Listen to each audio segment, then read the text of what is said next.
Right. Yeah. Okay, thanks. Yep. Hey Ryan, thanks. What was the? All right, we're on. It was like frozen out. Okay, so I think it was just. Now, what do they do? It's ground. We'll come back in. Okay, I might do my little mid-year roll. Yeah. Stealth mode. Always do that. So he said it was all your fault, John, is that what I heard? Yeah, usually. Never saw. Okay. So do we have HSA on the phone? I don't think, Russell, I thought he was gonna come live. David? Yeah, I thought Anybody they on were the coming phone? live. Was Dave gonna join? They may still come. Dave, oh, Dave's What? with HSA. Dave Hall, yeah. Okay, well, let's move on to legislative matters until they get here. Steve, are you Sure. far enough your lunch? You can lead us? Yeah, I will, Good. haven't started, but it's like, usually there's enough discussion. I'm gonna go ahead and anything that you've taken a position on the front, I don't see any reason to talk about any of those bills, other than, Right to Shop has had a Senate hearing on the third reading now. Substance abuse is on the board. Autism Sunset is also on the Senate reading calendar, and the department bill is up for, it's up in committee today in the Senate. It's already passed the House. We've looked at it, our company's looked at it, and we don't have a position. It's one where I think we should support it unless anybody here has had a chance to review it and had concerns. I will say that on the website, if you go to the website, you'll see the detailed summary now Yes. is on the website that Brett put together on it. So We were looking at, was there a change with the mini Cobra The part? 2%, which is still, has not changed in the substitute, there's a substitute, and it's still the same. But they didn't put any language clarifying that, except as shown above, you can't have any extra premiums or whatever. Yeah. Kelly, would you want to talk to the commissioner or Brett about that? Mm-hmm. Other than that, were there other concerns that you guys saw? I would say that we move to support the bill, and then we just want you to see if they think that that change would, some further clarification there would be appropriate. I'm sorry, which bill is this? This is the department bill, I'm sorry, HB 39. Tina, can you send me the language you'd like to see? Mm-hmm. Okay, that'd be great.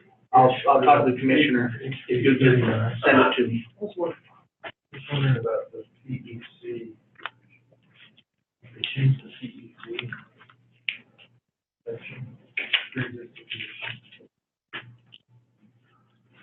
Might have been there. No, hold up.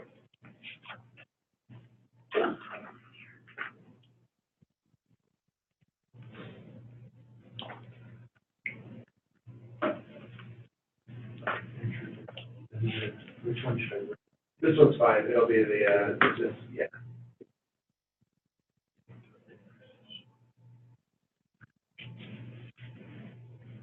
That's, lines 1011.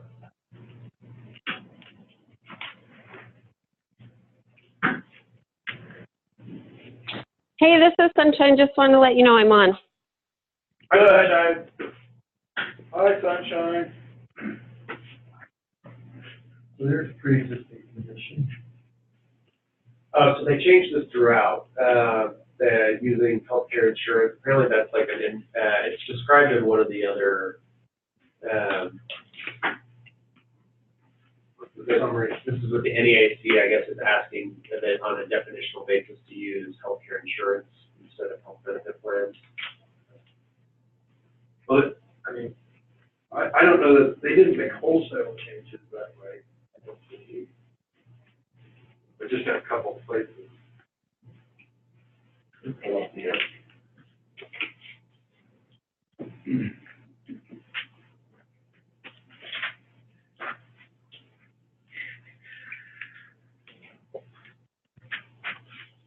So John, would you like Kelly to ask the commissioner what their intention was if they didn't make wholesale changes? Why they did it here and not everywhere? Well, I mean, you know, Is there a definition for healthcare insurance separate from there health is. benefit plan?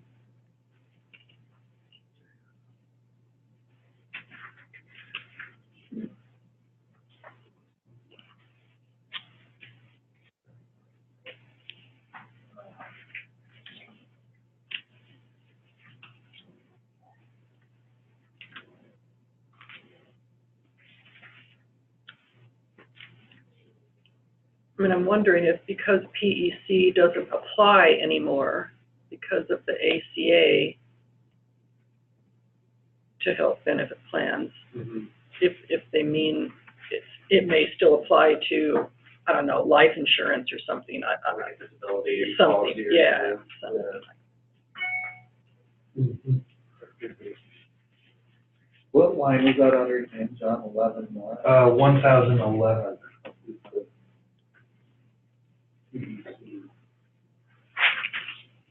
So that's where it says codifying, on the first page of the summary, codifying existing practices, clarifies the definition applies to healthcare insurance generally. So that would be my guess, is that they did mean. Come on in. All right. How are you?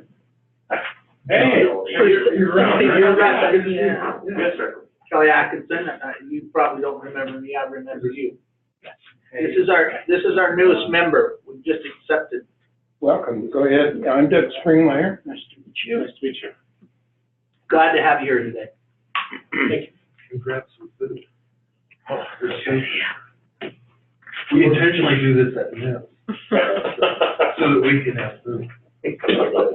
We're going through our bill list right now. We're on the second page on HB 39, which is the insurance department's annual bill. What we're looking at is there's been one change that regarding pre-existing conditions where it previously applied to health benefit plans and now applies to healthcare insurance generally. John is just bringing it. Here's the definition of Yeah, I mean, healthcare insurance. It says it doesn't apply to accident and health, was it?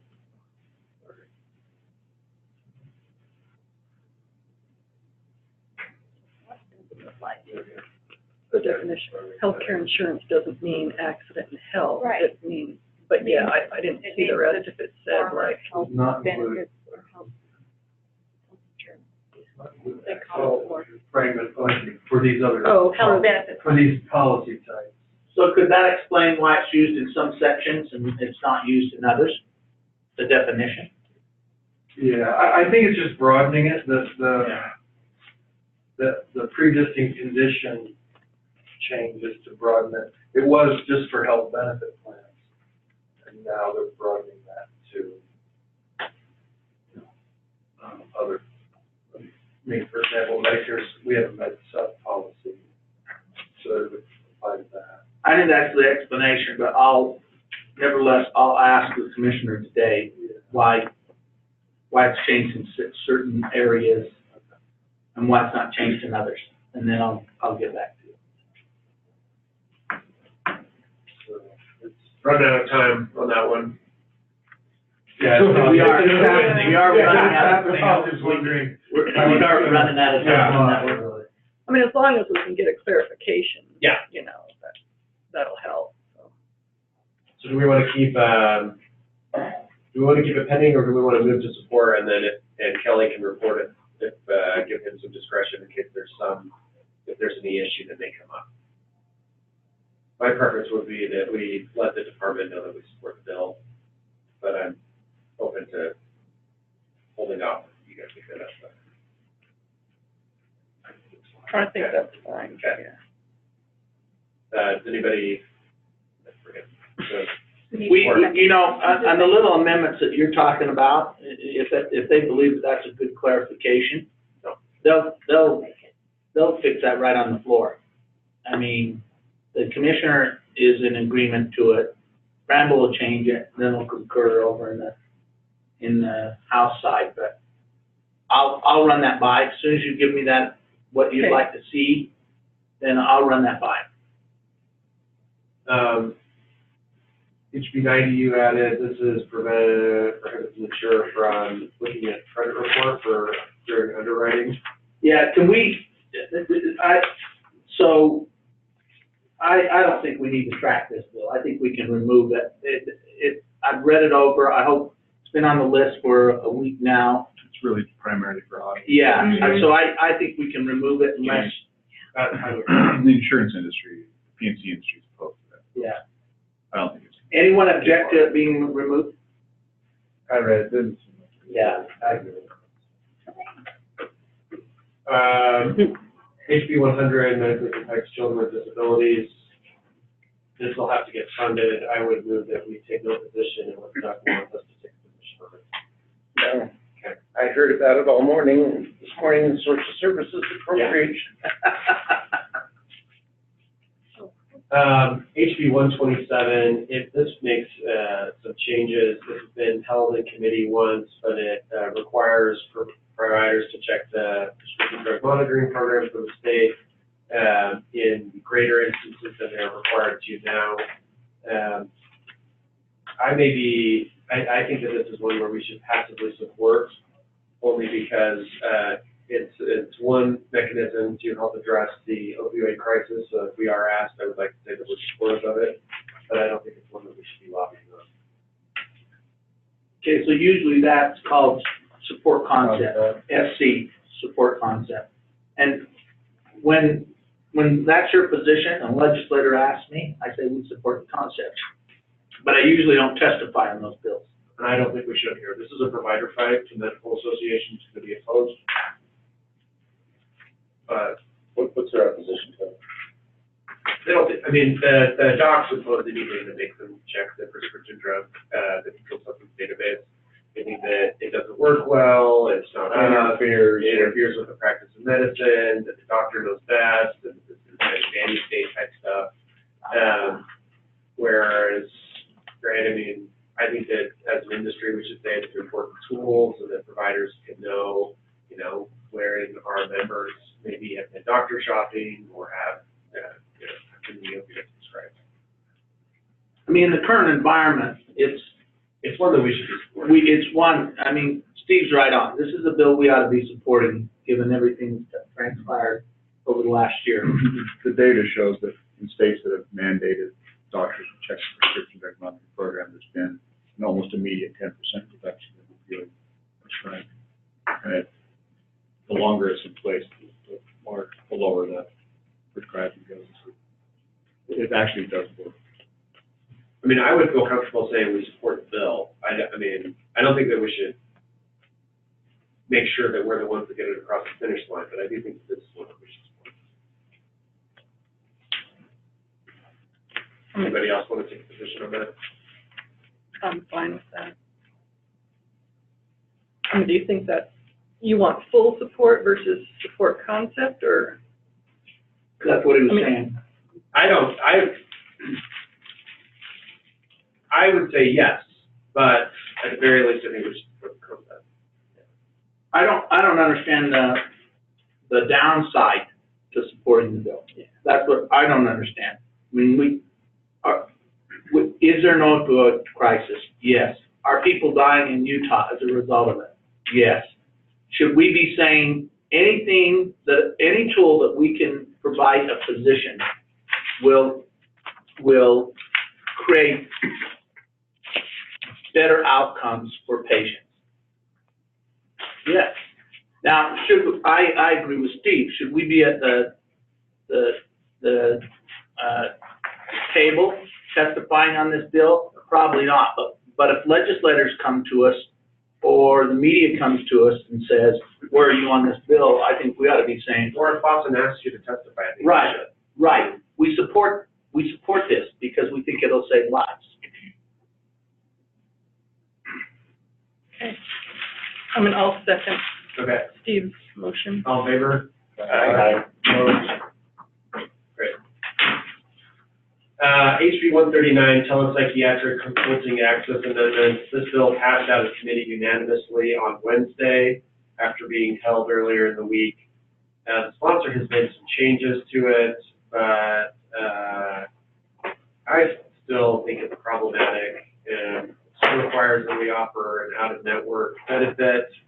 And it now will apply to small employers, And now will apply to small employers. if they offer mental health. Which is something he pulled out at last. Yeah. And so I have a number of, I can pull up. I'm also worried, Red, that you could have, if you go, I think that we should have some types of kind of utilization management and basic fraud, waste, and abuse prevention measures in there, like, the initial visit with the referring provider should be with an in-network provider. So you have an out-of-network provider who is then referring to an out-of-network provider, and, so two people that are intentionally outside of our systems. I think we should be able to retroactively review and make sure that it was medically necessary, and deny coverage if we make that determination. There are 3 or 4 types of changes like that. I don't think we're going to kill this bill, but I would say that we should still oppose it and work to make any changes so that it's as little disruptive as possible. We've been working behind the scenes very hard on this bill. We met with Representative Dunnigan. We've asked him to consider carrying these amendments that Steve just talked about on the floor. Even though we oppose this bill, it became pretty apparent, you saw that in press coverage, it became pretty apparent that really where we position ourselves is, are you in support of suicide? I mean, that the people that testified, in fact, that's exactly what the good representative said to Steve. Well, he told me that Regents obviously doesn't care about people that have suicidal thoughts. So he's taking it very personally. So we were sensitive to that. Is that? We tried to- meeting Tuesday, and how did that go?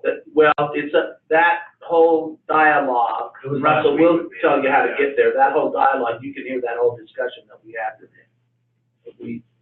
That was recorded. it? Yeah. Oh, okay. Because we thought that we'd have some members joining, they didn't join, but it's there. Remember, all that stuff is confidential, but the whole discussion that we had with him is there. We asked for several things. I made it very clear that even if he changed the bill, that we couldn't be in support of the legislation because it's an unfunded mandate. And then we met with Dunnigan. An interesting thing has taken place over the last year that I think all our members should know. The market share, and Tangi was kind enough to listen to some testimony that I've rendered in front of the committee and said, Kelly, you need to update these numbers. So we've been saying about 32% of the marketplace is, and that's based on their research they do, the department's research, is Fully insured. is the fully insured. That number is now 30%. In a year, it shifted 2%. And that's because I think when you have mandates like the autism mandate, Wow. and you have opportunities like Representative Dunnigan has provided, people gravitate to become self-insured. 1.6% of that market went to the fully insured market. The self-insured marketplace. The other 0.4% went to public employees health plan. Okay? And so that was a shift in the market over the last year. So again, Dunnigan's all in support of that. So we're going to try to run these amendments. Representative Dunnigan has said that he'll talk to Representative Elison and then prepare these amendments and try to run them on the House floor. Did you send those out? No, I'll send them to the group. Well, Okay. can you explain what kind of, you don't have to, basically what it would say is, right now it says you have to make use of a questionnaire, and I say we want to just make that general, that you have to make use of the person's electronic health record. Tell them why, Steve. Well, I don't want to get tied to particular, if there's a telepsychiatric consultation and there's enough in that individual's health record, I don't want to needlessly filling out something if we don't think it's necessary, right? So I just would say we're better off having some general language there. Representative Elison works for the University of Utah. The only the only program that's out there right now is a program that's sponsored by, They're the only one that use. and they use a questionnaire. Yeah. And so I think this is a good amendment from the standpoint, if we want competition, we have to allow people to offer these services differently than just what the U is Yeah. offering right now. We're gonna suggest saying that at least 50% of the psychiatrist's time should be consultative with the provider, right? If we're paying for a consultation, then there needs to actually be a consultation between the provider and the referring physician. So that it's, and you know, there's understanding that some of that time will be reviewing the records previous. We think that the referral should, if they're going to make a referral for a telepsychiatric consultation, that should go through the health plan, and the health plan should be referring to an in-network telepsychiatric provider, so that they don't get to decide which provider they go to begin. You know, so you don't have that doctor choosing which, so that we say, okay, we're going to contract that out to one of our in-network psychiatrists, so that it's to avoid, you know, gamesmanship or them intentionally directing to an out-of-network provider. That we want to say, right, that even if we're reimbursing for an out-of-network provider, that reimbursement is at our out-of-network rate. So we don't want to be changing the rate that we are reimbursing, even if they go out-of-network. We want the referral to start with an in-network provider, so that primary care visit should be an in-network one. So that I mentioned earlier. We want to make sure that all of our payment integrity type stuff is in, and then our utilization management. We also, if there are multiple conversations or consultations, we want that to be, you can only bill for that once. So you can't have something where there's, you know, someone looks at the questionnaire, makes a phone call, talks to the provider, hangs up the phone, calls back 20 minutes later, has another conversation, and bills for that twice. All of them should be cumulative and reimbursed one time. Those are the changes that we're suggesting. Now, he agreed when we met with him, and we have this Oh, on tape. and then that it only applies to Indian March for that. And then delayed effective date. So I'd like to use the delayed effective since 2019 product will be filed in just a couple of months, and we'll have to build a network for this. I'd like to put a 2020 effective date if that's possible. But We got him to roll up from July 1 to 2/18 Yeah. to January 1. No, we're gonna have to build, right, I mean, But, right, but Steve's point is, 2019 product. You've got to for be you guys. sympathetic to that, or we can't. Yeah, everybody, or else everything will get referred to an out-of-network provider. Because I would imagine that most of you don't offer a telepsychiatric consultation network at the moment. And he you're sees that as almost done delayed, with your so he wasn't 2019. in agreement with going to 2020. We asked him 2022, he said, no, I'll do it for 1 year. That's what I'll do it for. But again, he's one legislator, okay? And I think Representative Dunnigan is the person that can carry the message to the body on that. The other thing, Steve, I was thinking about, what was the thought that I had on this? We'll have to come back to it.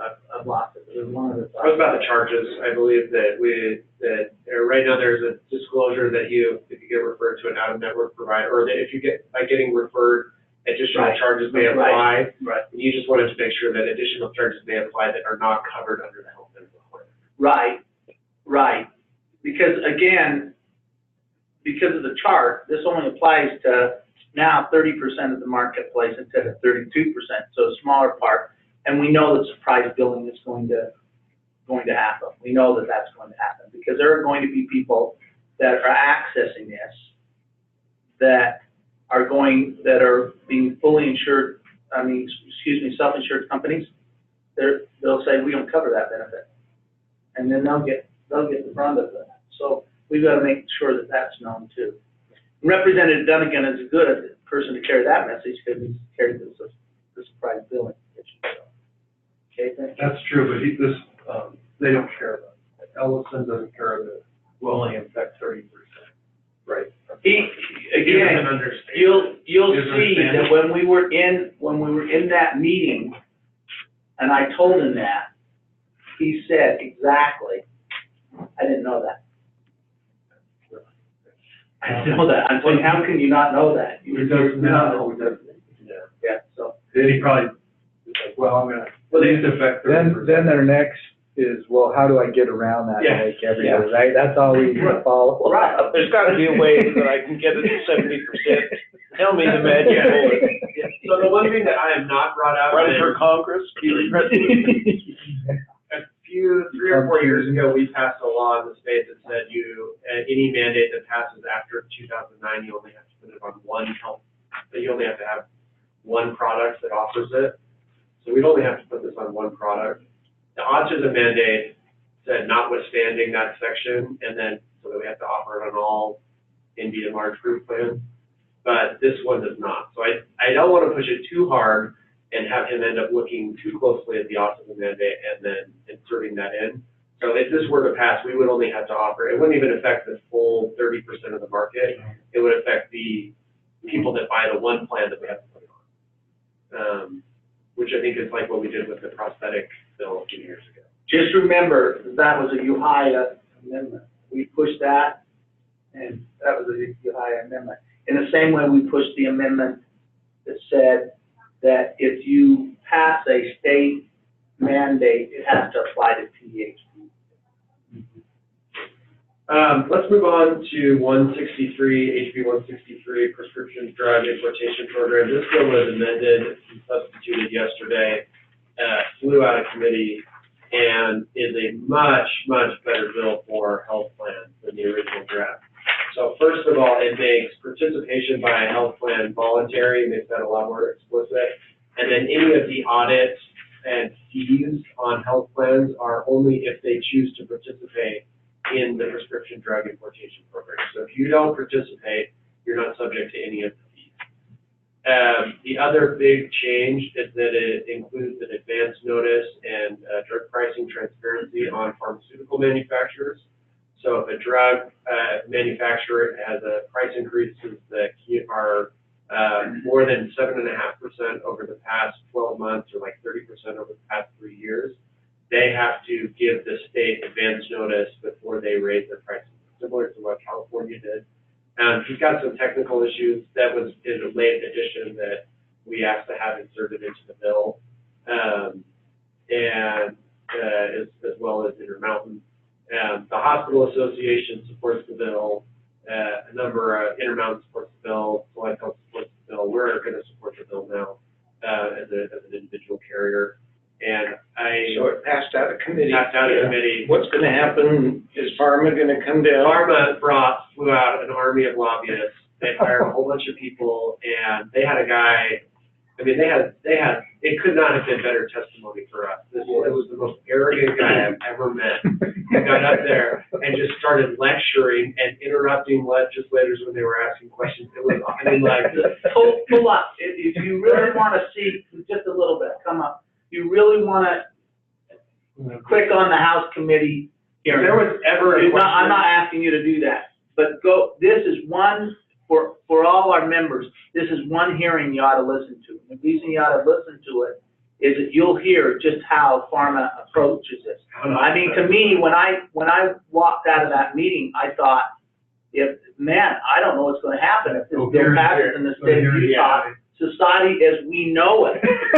Will end. I mean, Western they civilization basically will said, collapse. this is going to kill people. No, well, It was a full 2.5 hour Yeah, hearing on this. but one you can bill. get to the testimony, if you just fast forward the presentation, get right to the testimony, you'll hear each middle in the, no, That's in the last, second to last. And then the Department of Health got up, and basically everybody said, because they're going to be the ones who administer the program. And I forget his name, but he got up and he said, I'd like to think that the Department of Health will implement a program that jeopardizes the lives and health of Utah's population.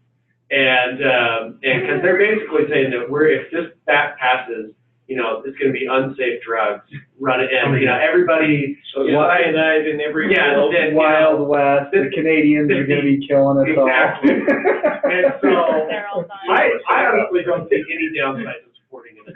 I think we should, Is what, Mark Pappas? Yes. That's who testified from the health? Yeah. Okay. Yeah. What was the And guy's Sheila was name back that there. testified for? Oh, I don't, he's from some bogus, he's not actually a pharma representative, he's one of their coalition. Just the hired. So NAMI, the Mental Association for Mental Illness, got up, and one of the legislators was like, look, I'm in social services every day, Ed Red, who's right, a mental health professional. I'm in social services every day asking for more money for mental health, and you guys are nowhere to be found. But every time there's a pharma issue, you guys, Email walk them. down here. I mean, it was embarrassing. It was really, Wow. The reason, this guy that testified was a former subsecretary of Health and Health, HHS. He served, and that's his arrogance. I mean, you'll hear it, it's arrogant, it's just arrogant. He flew more than 200 miles, so he really thought he was Yeah. an expert. Well, he was, Representative Red was, passionate, as Steve pointed out. And the guy said, look, I'm your guest, you treat me better. yeah. And how much did you pay him, Kelly? Let me just tell you, Ellie was sitting right next to me. I said, could we get this guy to come in and testify on every bill that we do? Could we go and talk to him and pay him to come in and testify? I mean, he was just so arrogant, but I think you get a good feel of what Congress hears on all this and how much. I mean, they flew both of these individuals in, not knowing. I mean, Representative Dahl was I thought, very liberal in allowing the testimony. Both these individuals flew in. Who knew that they might only have 1 or 2 minutes? Like sometimes in these issues, they just say, we're going to limit you. If this was Bramble's hearing, I assure you that he would have said testimony will be limited to 2-3 minutes. My guess is that he thought that the testimony would help it go the other way. Because, Don's always been a farmer friend. Yeah, he voted against the bill going to the floor. Yeah. But you never tell that. I complimented him after. I said, Representative Dahl, I'm just going to tell you, I've seen a lot of chairs over the years, and I just appreciate the way that he conducted that meeting, because Yeah. he would have never known whether he was for the bill or against the bill. That's exactly what a chairman should be until he voted.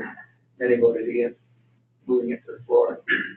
But I think he helped us tremendously, and we did, Steve and I talked, and I did say we support the bill based on the changes, even though we've taken a position to oppose it because of the changes that were made, okay? So sometimes, just so our members know, unless you tell us no. You said you were intrigued. Yeah. You were intrigued by the concept. So that was, That's yeah. right. I didn't say that Yeah. this is the greatest bill that ever happened, but we said that it has the potential to save costs, and then we shared some numbers with them. I mean, right now, 15 cents of every healthcare dollar goes to pharma. Several studies have said by 2040, that could be upwards to 40 cents of every dollar, and you can see that. And the Kaiser Family Foundation has said that it's the fastest growing segment of the healthcare dollar. So, I mean, there's ample evidence to demonstrate that how we're currently providing drugs is not working. It's not working. That's what we know. And the transparency language is in the bill as amended before it passed the committee. Yes, it's in there. It's not great. I think it was just because I gave him California bill and he was trying to, and then, Eliana said, well, let's put those numbers down lower. And so I think he was making a whole bunch of changes. So there are a couple of, it makes them a protected record, which they shouldn't be. And so, but there's transparency language that passed out and was discussed in committee. Right. So so everybody knew that it was in the bill and it still passed out 10-2. Yeah. So. Representative Ray opposed the bill because he said the transparency ought to apply across the board. We want to be careful sometimes when we ask for transparency. I think that way. That's Can what I come said back and last bite us. Yeah. But I'm working on a memo right now to send in and say, look, if you want transparency and you want a model for transparency, it should be what we have to put up with annual reviews and audits. We file our rates and our prices are locked in for. Right, we have to explain them. We have to explain them before our regulators and everything else. So it's already there. I just think we need to tell the committee, for us, if pharma had to go through these things that we go through, there'd be a lot more transparent than they are today. Yeah, we've got our Well, they must feel, that whole industry must feel embattled right now with the opioid. I mean, they're being sued through opioid lawsuits. And then, there's this announcement that, some various hospitals, I think, including IHC. And it's actually gonna be headquartered here. Yeah, in Utah, right? Dan Lillenquist is running that. Is that right? So they have 300 not-for-profit hospitals that are partnering together to start manufacturing Their own generic drugs. Yeah. So they must feel like, they're being whittled away.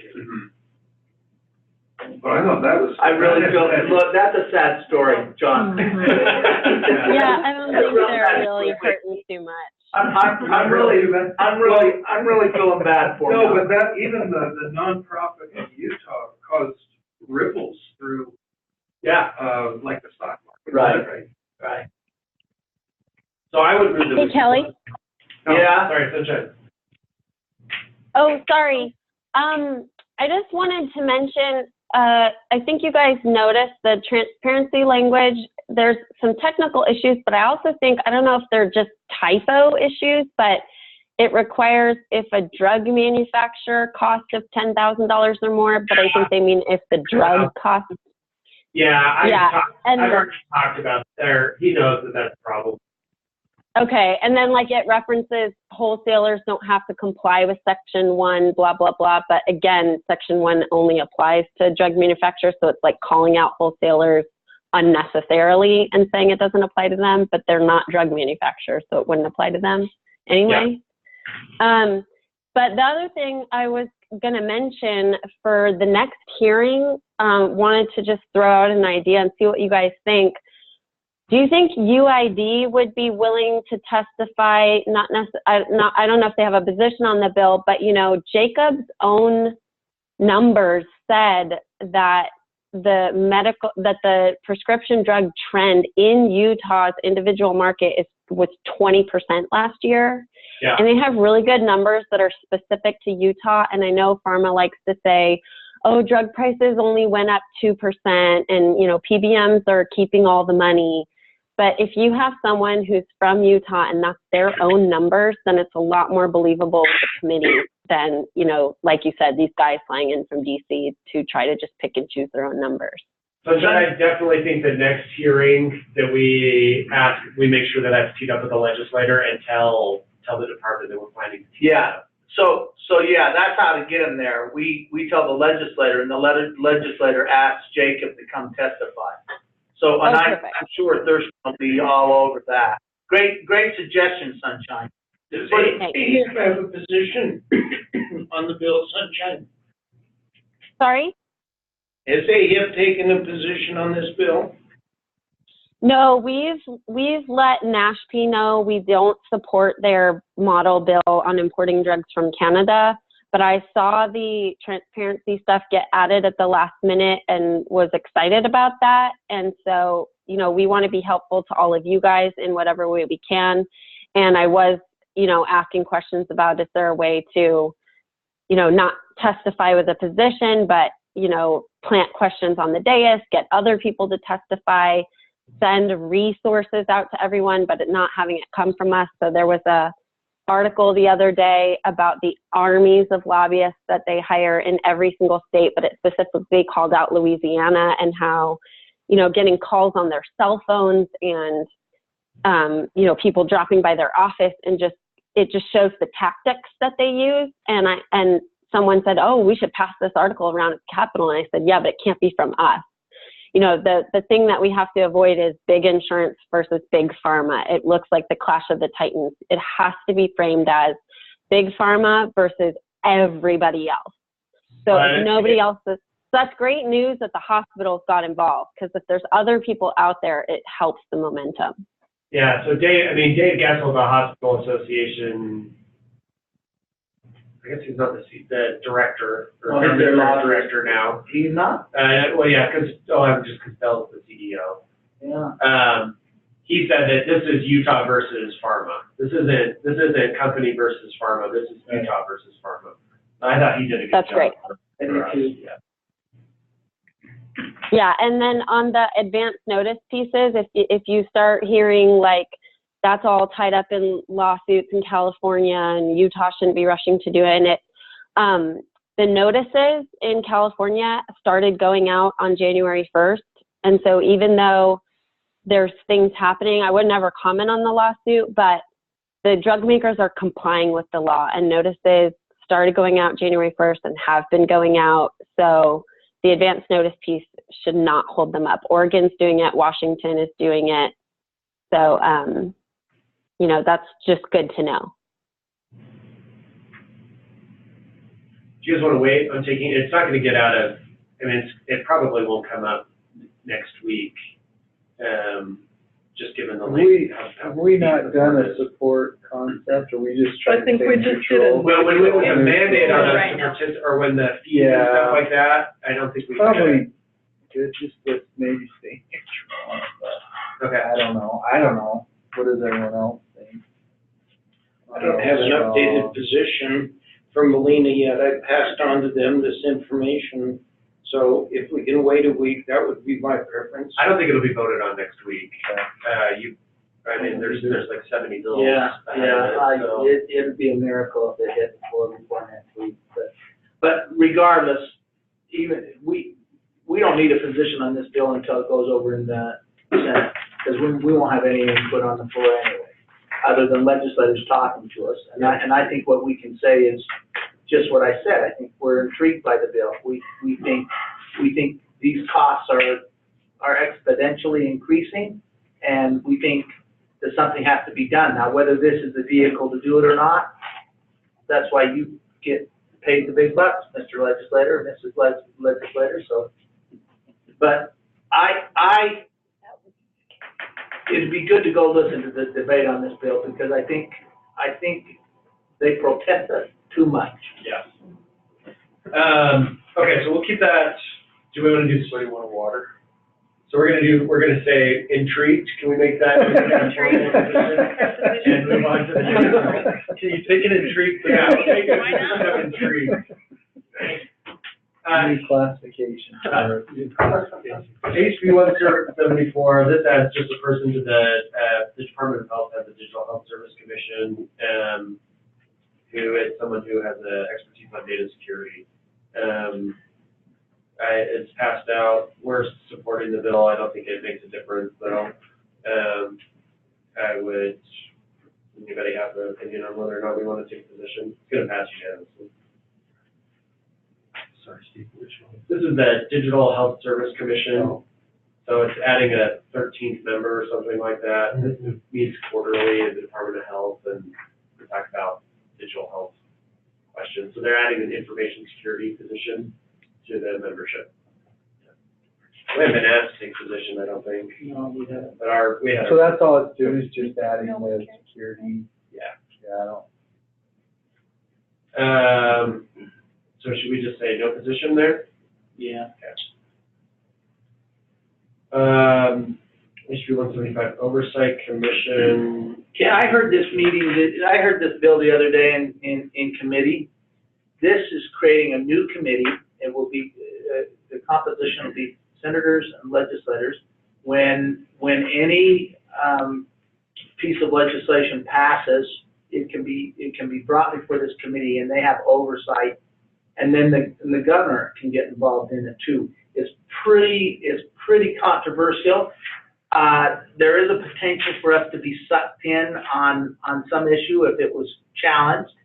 But the testimony that was against the legislation was that we have the state auditor, we have the legislative auditor, we have the administrative rules committee.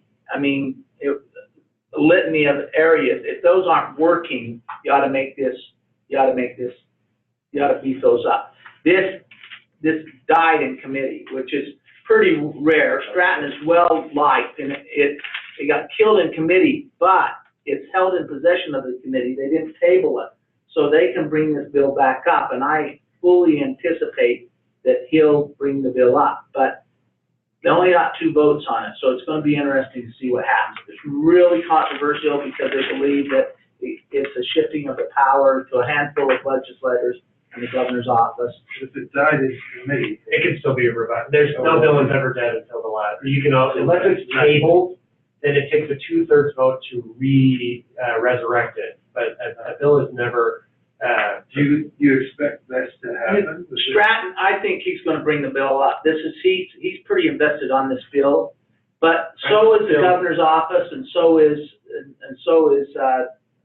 Dougal. Dougal is right there. He's governor's I would move that we not take Support a of it. position then. opposed, yeah. I would say, let's move for no Yeah. position. Anyone? No. Okay. Medical cannabis policy, there are a whole bunch of cannabis bills on here. Rather than go through them, I haven't seen anything that impacts insurance directly, and I would move that we take no position on the cannabis bills. You see it ever leading to where it has to be covered?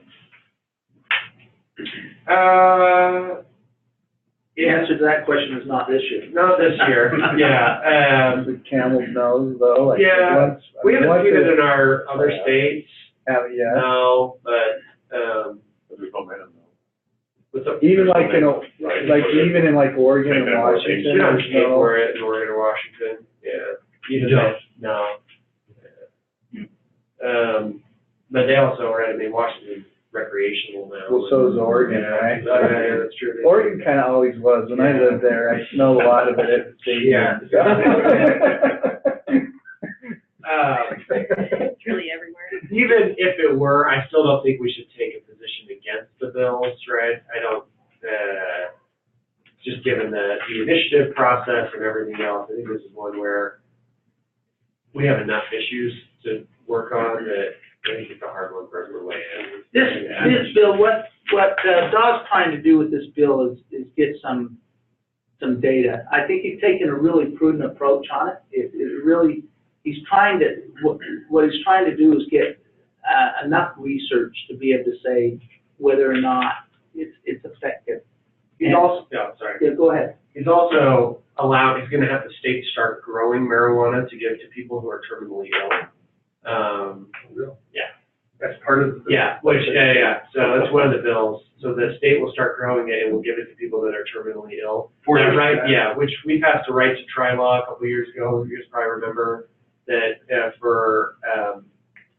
it relates to getting approvals for experimental treatments and liability. And we got we don't have to pay for that right now.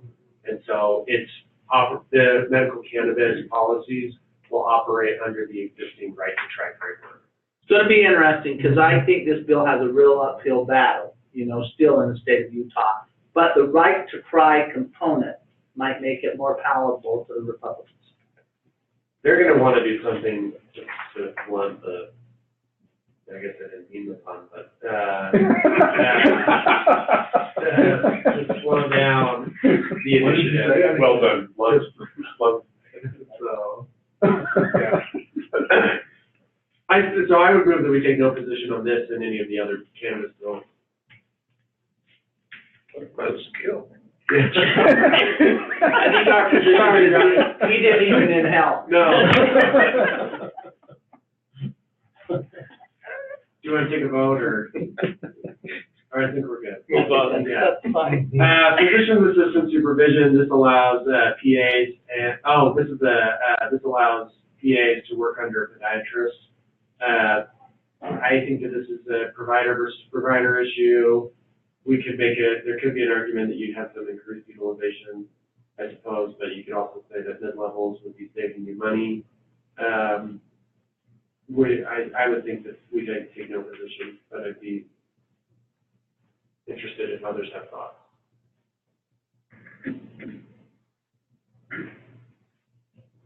I agree. HB 204, I haven't looked at substitute. This collection agency stuff. Yes, They're tinkering. for providers, or when a provider can use a debt collection company.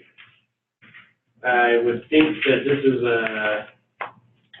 Webb is probably taking on the docs on this one. He did last year, I know.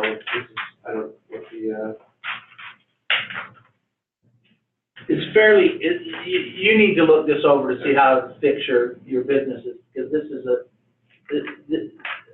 this is detail that I'm not. This got substituted. Yeah, it substituted how they defined a collection agency mostly. Okay. It's the language in red Yeah. on the. And there's a ton of additional language because they substituted that definition of collection activity or collection agency. So, yeah, read through it, because I don't know if it's Let's extra leave or that not. one then. Yeah. I'm gonna skip around. Doug, do you want us to weigh in on, I don't know what the previous has been on the Davis Medicaid extension, or we typically as an association have a position on that? Let's continue that. Okay, That bill's going nowhere. I agree. Now, It's the Senate Bill 47. it's been Lowe's bill, Yeah. who knows? Yeah, okay. So you want us to be neutral on that, right? Whatever you've done in the past is fine. That's, I think that's I what would say we we can can say continue to have no I position. mean, I think that's what served us well. What about the waiting period for Medicaid? Are you guys, So Christensen has sent signals that he's not gonna push that. okay, so until that gets out of rules, I think we should do no position. Yeah, it's 500 kids on CHIP. He said it's the single biggest issue that he got hate mail when he announced he was gonna throw those 500 kids off of CHIP. I can't believe that I don't blame people. I don't want people sending hate mail, but I really think we went with that, so. Okay, so we'll leave that one as no position. Workers' comp coordination of benefits, this is circled on the, in the Senate right now, and there is some talk that that bill will sunset. I want permission of the Ohio board to cause as much problem, hell, on that bill as I can. And let me tell you why. It just, again, you've heard me speak on this, and if you want me to back off, I'll Now back off. remember, we got a new member here, Kelly. Yeah. It's just flipping it.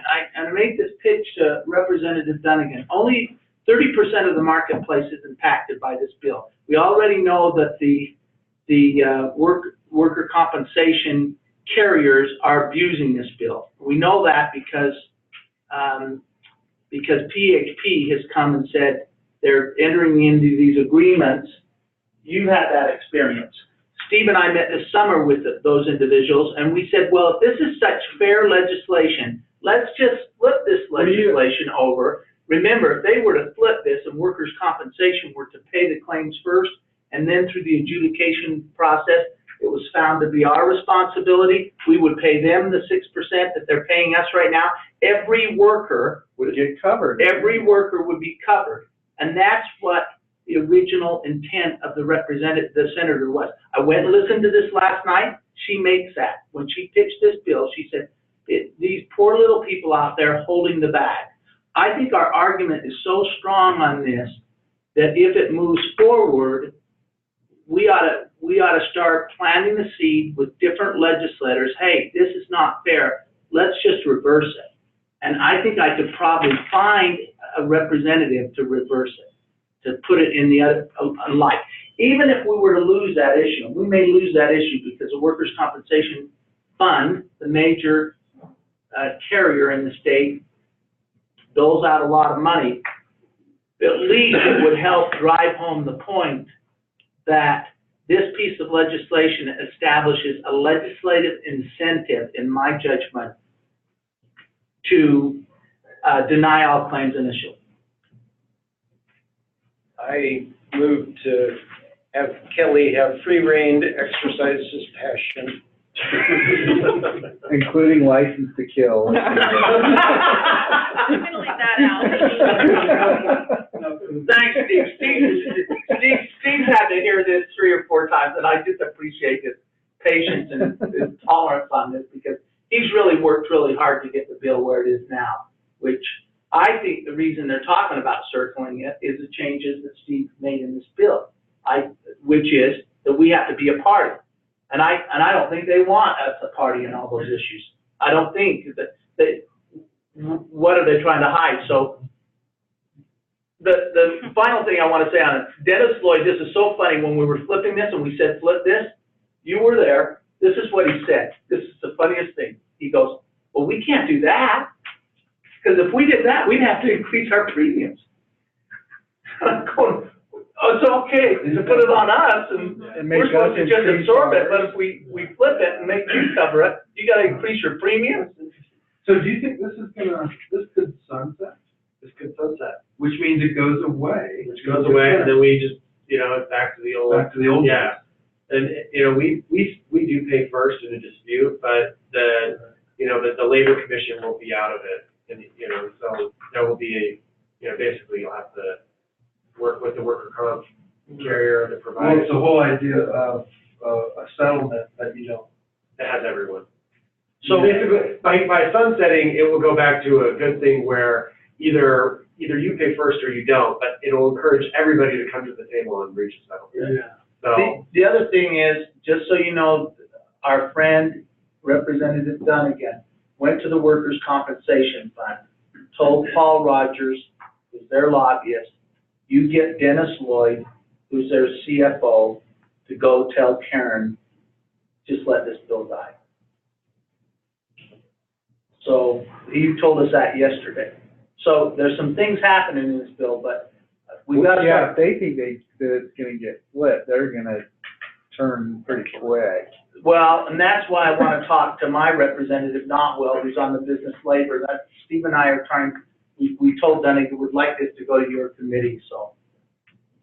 Well done.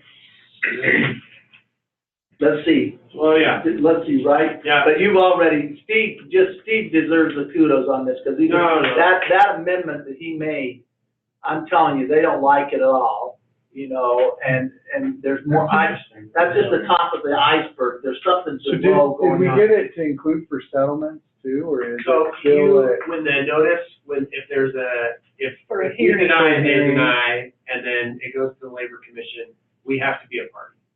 Yeah. So we don't have to, so we have the right to intervene. That's all we want. And They don't like it. it's caused us to have troubles. That was a good move. Let's jump down to SB 135, insurance contract amendments. This prohibits discretionary clauses in life insurance and accident and health insurance. I think it's got the relevant language in the spreadsheet. We are calling this the Brian King Job Simplification Act. It's not pushed, it's on the Senate side. It's on this, he is in charge of it. Is he? Believe me, Okay. Brian King is running this bill.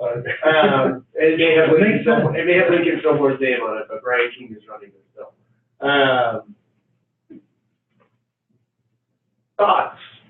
Open it up. My guess is that everybody loves this. No. No, oh, no. Yeah. I'll move to oppose. No. Well, the one thing you need to know, just background for some of our newest members, Russell, you may not know that this is Brian King's area of expertise, and he deals. Do you know who Brian King is? I don't. Yeah, He is the House Minority Leader and a plaintiff's attorney who makes a living off of appealing claim denials, and, Right. personal injury, medical malpractice. We get these, well, he's always fighting subrogation too. Yeah, He right. wants it to be made whole Yeah. doctrine instead of contract. so he carried this bill in the past, and he's learned his lesson from it, because people say this is kind of a conflict of interest. So now he's shopped out and found somebody to carry his water for him. yeah, it used to be Jake Anderegg, now it's Lincoln Fillmore. Still has 13 co-sponsors in the Senate, so, we have an existing insurance department rule as well that does not allow discretionary clauses in the fully insured market. So he's trying to bring in ERISA. There's disagreement in federal courts about whether or not the state can actually require this even in ERISA claims. He lost to the 10th Circuit, but I think he's maybe trying to get another fight. I would say we oppose it. I don't think there's any question that we oppose it. It'll increase litigation, it'll encourage litigation, cost driver, and, So what is it again? So right now, I would guess that most of your, insurance policies, right, say that, you have the discretion to determine whether, and then if on an appeal, unless it's a arbitrary decision, that's unappealable. And courts have upheld that for ERISA policies, and but he wants to use a reasonableness standard. Yeah, it does seem like. Tina moved to oppose. I did. I would second it.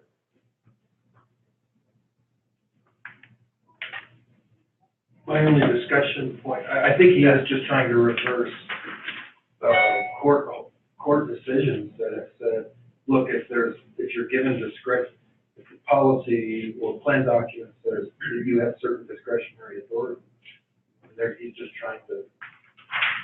So the 10th Circuit has already ruled that way, is what The you're 10th saying? Circuit rule, so the Utah Insurance Department, I don't know when, but the case is. It's okay, And because that's there's why- other cases out Yeah. there too. Brian King was the attorney on it, but it went to the 10th Circuit, and he challenged the Utah Insurance Department rule that said that, with discretionary clauses, and the rule is still on the books, deals with in the fully insured market, and that in ERISA, it provides ERISA safe harbor language, so that if an ERISA plan has language substantially equivalent to X, that, that then, your discretionary clause is fine. I don't even know what that says.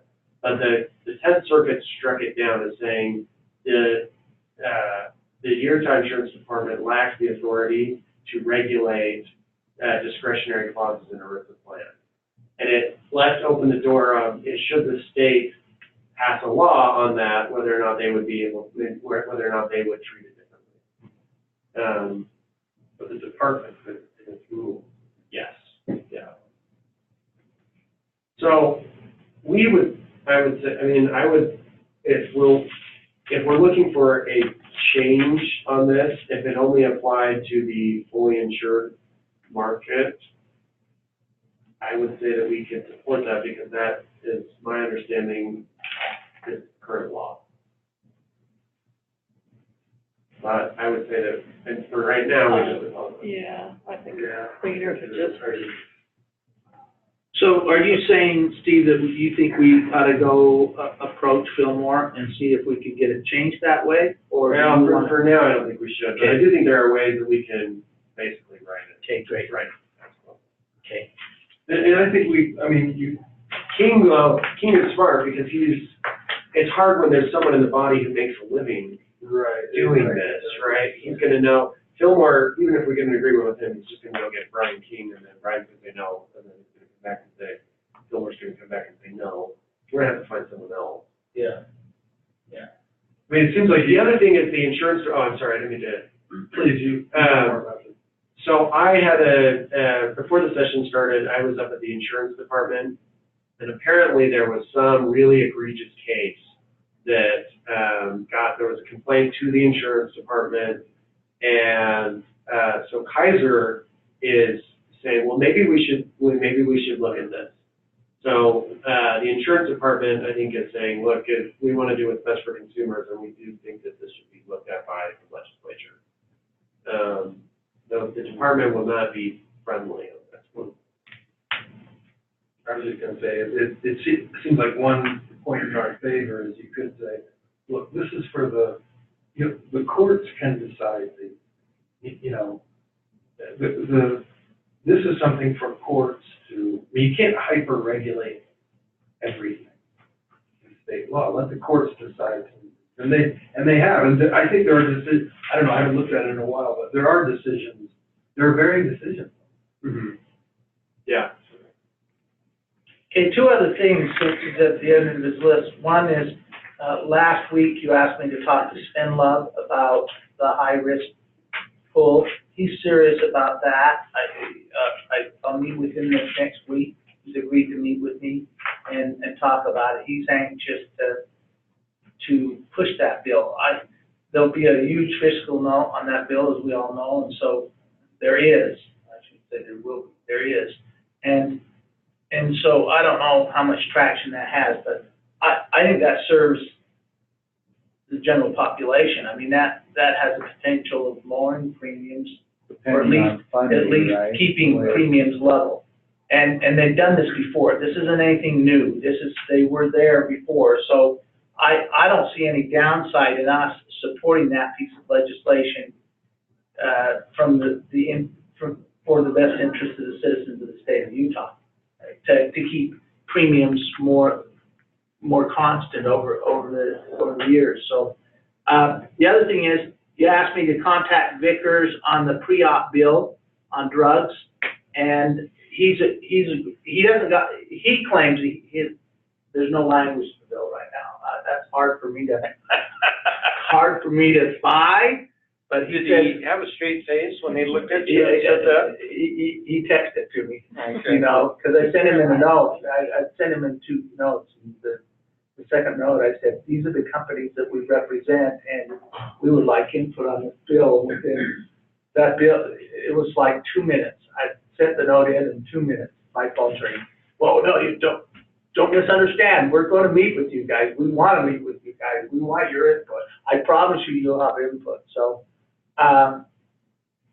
he's up to something there. We know that. Okay? One other, on balance billing, there's a workers' comp bill for out-of-network, and it deals with how workers' comp carriers reimburse out-of-network providers. Current law says that they have to reimburse 85% of bill charges. That is set to sunset this year. There's talk that the workers' comp carriers and Karen Main and the hospitals have agreed to a 77% of bill charges benchmark. I only bring that up because if we end up having on the health side, that is a benchmark that the state will be pointing at as oh, look. It's working over here, Yeah. so. Provide, the payers agreed, the workers' comp payers agreed to it. That's totally arbitrary though. You missed all the hearings this last year we had with. Well, I It's whatever they want. If that bill comes up, I think we ought to speak on that bill. We ought to oppose that bill, because they've already used the standard in the 85% against it.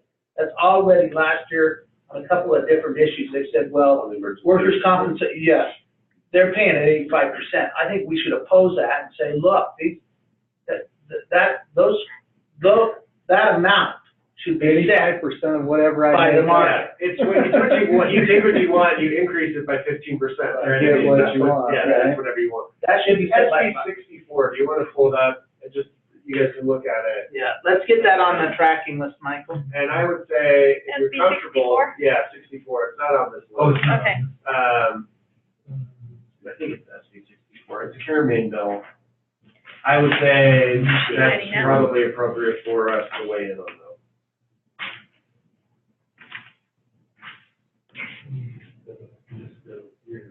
Yeah.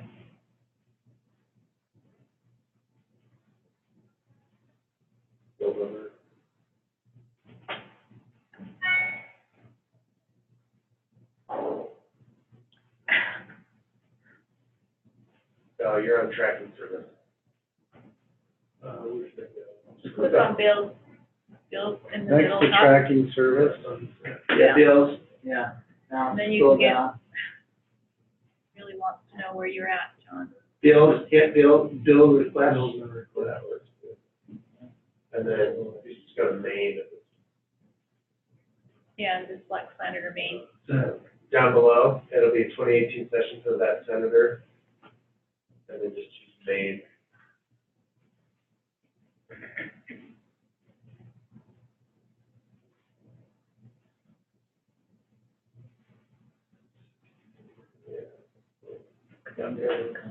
No, when did that come out? This came out a long time, I mean, it's a workers' comp bill, so. Right.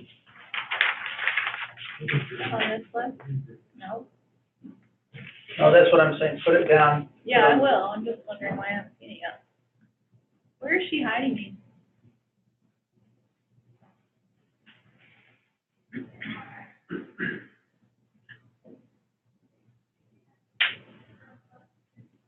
You're looking for the, percent? Yeah.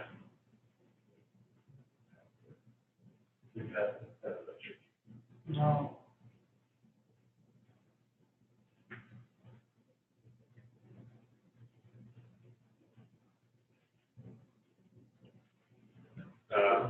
That's right. Don's filling there. There you go. So that's 218, 215. So they're looking at changing, so this is current law, they're looking at changing that to 77%. Yeah, I think we should at least get on record as opposing that, saying that market forces ought to drive, the coverage. Because then we can say, when they try to compare this, we objected to that.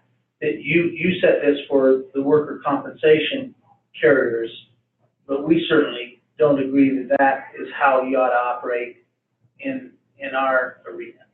And so, because they used that 85% last year against us, saying, well, you guys didn't oppose it, well, we didn't oppose it because it didn't affect our industry. So I do not think we ought to be, unless you see anything different on that, Steve, we ought to be mute on this year. We should speak out on it from my standpoint. Okay. That was a change to a standard that actually is not arbitrary, right? Did it based on Medicare, and I don't care what percentage is, right? Right. So as you put it based on Medicare, you have winners and losers. Right. And let them fight it out. You know, the providers love basing anything off of Medicare. Yeah. I know, that's what I'm saying. But then you Where, delete get it. out of committee, I'm not It's sure, not it's sort of arbitrary. more ridiculous. we, in those meetings. So with go to homeowners, go there We're and not gonna be. click on stats, up at the top. No. Scroll again. Go, scroll down and stats. Yeah. Right Yeah, here. you say UCD, give it an average, and then base it on a percentage of that average. Where is it? So it's, It's on the second reading calendar. so I've got, about 7 numbers.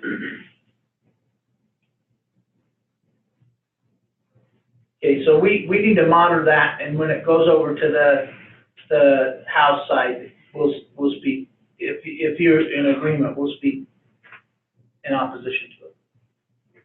That doesn't mean that bill's not gonna pass. I think the bill's gonna pass. We just need to go on record as opposing it, so that they can't use that as a standard going forward for us. Does that make sense? Okay, Mr. Steve. Any other bills that you guys wanted to have brought up, or? So, any rumblings as to how soon we will see the as yet unwritten Vickers bill? I'm sure once Michelle's had a chance to look at it, Yeah. and proven, Rubber stamp that. I think it's gonna be this week, but then we'll enter in negotiations, but. one other, I mean, it's always rumor, so who knows if it'll come out. There is a rumor that Representative Dan McKay is working on a bill that would look at the nonprofit status of hospitals. One particular hospital? One that makes a lot of profit, that's a nonprofit. Now, there is that one. I can't believe how cynical you are. So you've known me for a long time, I'm always cynical. Healing for life, the Healing for Life one. And I didn't know Regents had a new motto.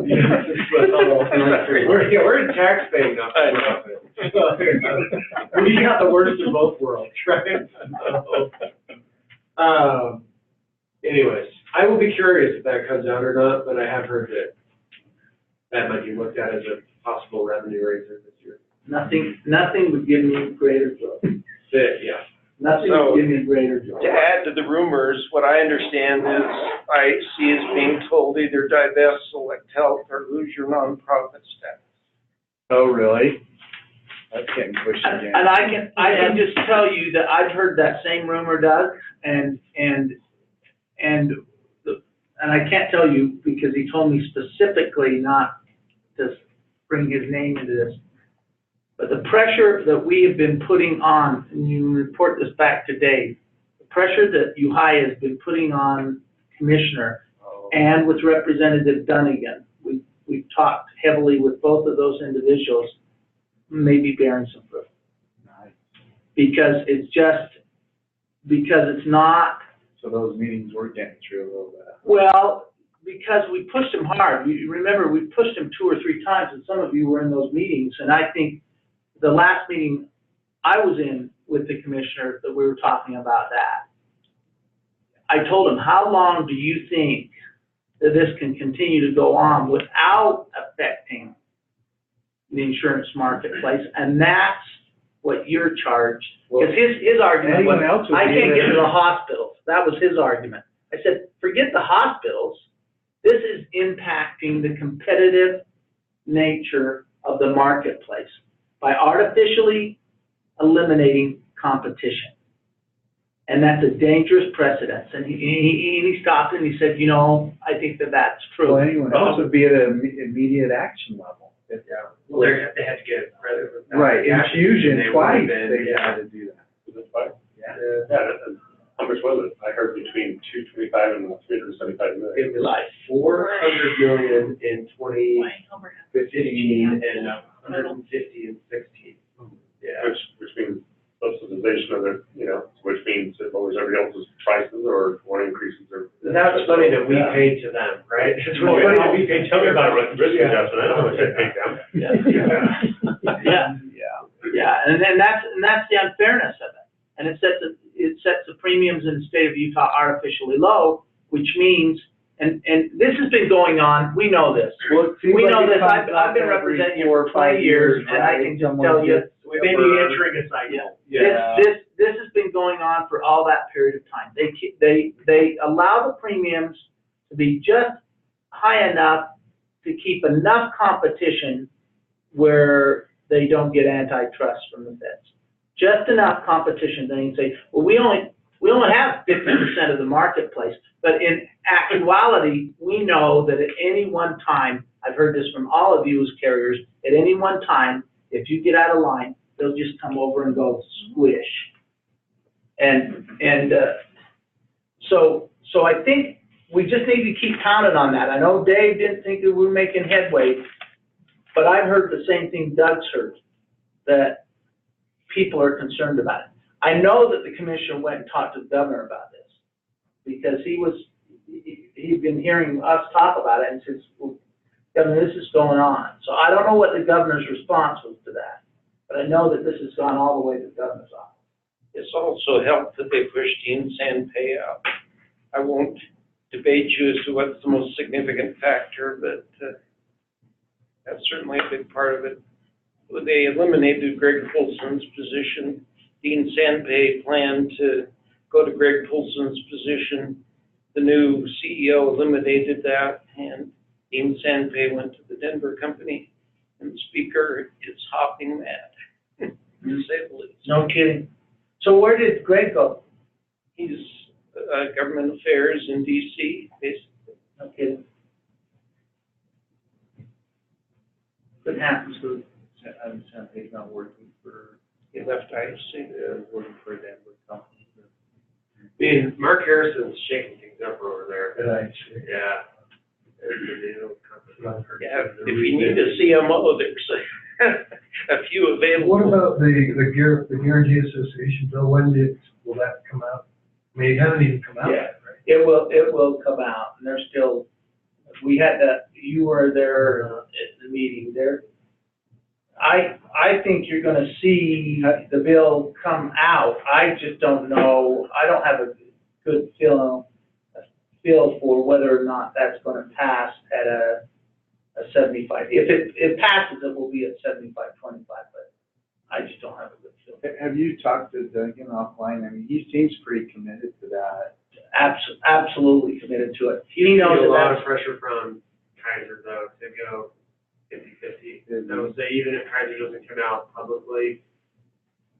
Well, the way he spoke in the meeting Tuesday, it's pretty clear that's what. But doesn't that kill the bill, Steve? If he goes 50-50, the bill's dead because Hyde C isn't gonna support it. The one, probably, you could see if the NAAC ever said, for certification, right, that you have to adopt the Model You have Act, to, that could make it really hard. that's not gonna happen this session. No, you're right. Yeah, I just don't see that bill passing at anything other than what's happening, because I see, you gotta remember, on the Elison bill, you wanna see the power of Intermountain Healthcare? On the Elison bill, part of what drove him to the table was that there are 22 legislators, 22 lobbyists outside town, different people on that committee.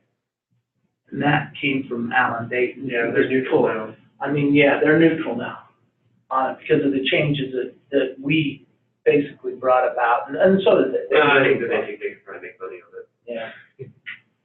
So, Well, on the, they like it, Ellie was telling me, I don't know what she told you, but they like the language where the grandfather clauses. in which bill? That tells like, Yeah. On the guarantee thing, there's the 5-year bump too, which you and Frank and I should have, I think Dunnigan knows we're opposed to the 5-year penned period for them too. I probably should have said something very meaty, but the thing is, I was thinking about it later, what you could say about that is they're really out of any, the Penn Treaty assessment, that's happening now, and I'm sure, I don't know what Regents is. We're a quarter of it. So so it was 9 million. It's been dropped, right? So, because we all thought it was 12 to start, but yeah. So that's what, two something, Right, we thought we were gonna be a little over 3. We were gonna, at 12, we would have been like $3.5 million. But there could be subsequent assessments for Penn Treaty. That's true, yeah. So anyway, you couldn't say, well, she's saying, well, we want to bump it because we're dealing with, arches. She being Ellie. But they're not subject to Penn Treaty today either. So they're out of that one. There were 40 co-ops that failed, right? This is not a unique situation to Utah where you're, with carriers dealing. I know that they have a big chunk of it because they're half of the HMO market, but, this agreement that was entered into nationally, if you do want to get into, there's no delay for any other state, and no one's talked about that, even though every carriers in every state are dealing with co-op billing. Well, If you guys need to look at that, and if you've got the protected copy of the legislation, look at that, and if you want changes, you need to bring them to the table so we can get them out early. And go to talk to Representative Dunnigan about that. I think the 5-year is, it's ridiculous. it's just too long. It's just too long. And again, I think that's being dictated by one carrier. Is that a make or break for them, though? Like, if they don't get that, are they gonna post it? I'm sure that's the balance. But the problem is they want in.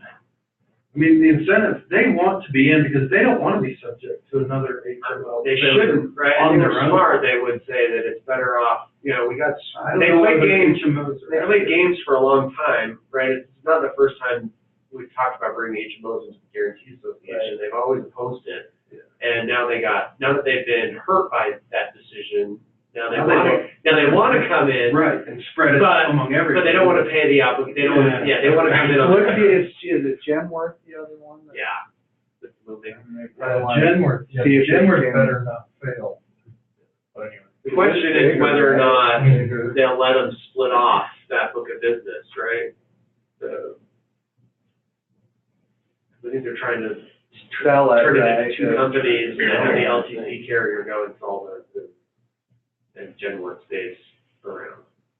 On the arches, didn't I hear the commissioner say that IC was claiming that they weren't going to have to pay it? They've been fighting it all along. So I talked to Elliot, that apparently there is a attorney with attorney discussion. They're getting in the kind of litigation posture, both sides are. With the department? They threatened that, the commissioner told me directly that they had It's threatened not that. They're clear saying, they have to that's why he pay, wants the right? law. He wants the law because he doesn't want to be put in this position again. And they said directly from the get-go, when he said, I have the right to assess you, their immediate response is, no, you don't. You don't have the right to assess. And by the way, that's Art Drummer's. Drummers? Dumber. Dumber. Dummer? Or dumber. I think there's an R in there. Okay, Dummer, that's his position. His position is that the current law, and I respect Art, there's attorneys in this room, so you're the ones that ought to look at it. But Art's a bright man who's been in this area a long, long time, and his position is the statute doesn't give him the right to assess. That's what he's saying. So I don't know what he's basing that on, but that's what he told me directly. He says, if I was IHC, I'd be doing the same thing there.